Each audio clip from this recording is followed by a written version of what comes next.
या न्यूज बुलेटिनचे सहप्रायोजक आहेत गोकुळ. दख्खनचा राजा श्री ज्योतिबा देवाचा नवरात्रोत्सव हा इतर देवदेवतांपेक्षा वेगळ्या स्वरूपाचा आहे.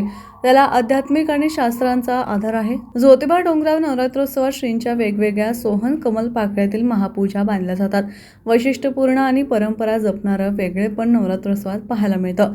त्यापैकी एक म्हणजे येथील श्री तुकाई मंदिरात अर्धी खोबऱ्यांची वाटी घाटावर ठेवून घट बसविला जातो. त्यांचं आध्यात्मिक महत्त्व पुरोहित प्रकाश उपाध्ये यांनी सांगितलं. ज्योतिबा देवाच्या नवरात्रोत्सवात ज्योतिबा डोंगर येथील श्री कर्पूरेश्वर तीर्थ कुंडामध्ये दुपारती सोहळ्याच्या लवाजमासह गंगा पूजन करून 108 काकडा अर्पण केला जातो.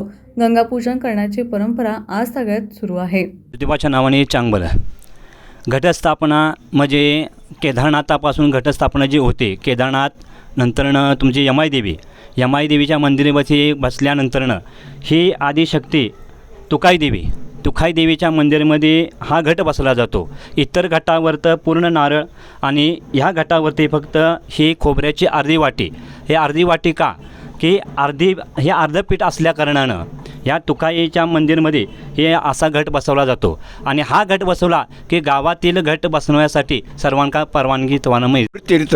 कर्पूर तीर्थ म्हणजे या ठिकाणी अगस्त्य ऋषी आणि